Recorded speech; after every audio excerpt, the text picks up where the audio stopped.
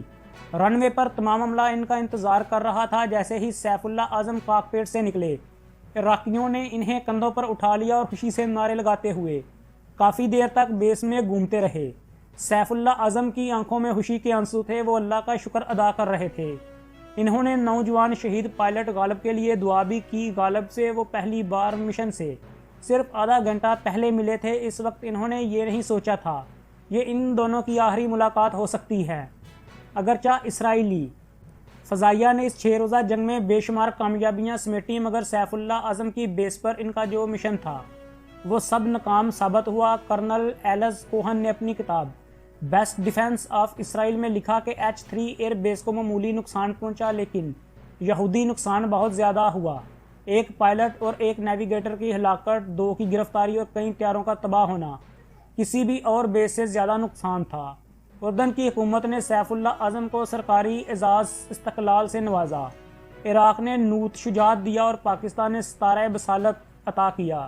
اس طرح سیف اللہ اسرائیل کے طیارے مار گرانے والے پہلے پاکستانی پائلٹ بنے۔ افسوس کی بات یہ ہے کہ سیف اللہ اعظم جیسے عظیم پائلٹ زیادہ دیر پاک فضائیہ کے ساتھ وابستہ نہ رہ سکے۔ 1971 میں جب پاکستان 2 ٹکڑوں میں بٹ گیا تو اگلے ہی برس سیف اللہ اعظم بھی پاکستان چھوڑ کر بنگلہ دیش چلے گئے۔ وہاں انہوں نے بنگلہ دیش کی فضائیہ میں شمولیت اختیار کی۔ 2001 میں انہیں انٹرنیشنل ہال آف میم میں شامل کیا گیا۔ اسرائیل میں بھی سیف اللہ اعظم کی جرات کو سراہا جاتا ہے۔ جون 2020 میں جب ان کا انتقال ہوا تو اسرائیل کے بڑے بڑے اخبارات نے ان کی خبریں شائع کی اور انہیں خراج تحسین پیش کیا۔ عرب اسرائیل جنگ میں ایک موقع پر جب ایک اسرائیل طیارہ ان کے نشانے پر تھا تو انہوں نے سیدھا حملہ کرنے کی بجائے پہلو سے نشانہ لیا اور صرف دم پر فائر کیا۔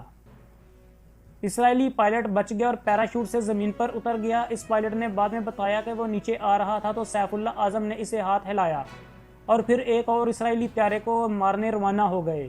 اگر سیف چاہتے تو وہ پائلٹ زندہ نہ بچتا۔ ناظرین، آپ کو یہ ویڈیو کیسی لگی ہے ہمیں کمنٹ باکس میں ضرور بتائیں۔ اگر آپ ہمارے چینل پر نئے ہیں ہمارے چینل کو سبسکرائب کریں اور اپنی قیمتی رائے ہمیں کمنٹ باکس میں ضرور دیں۔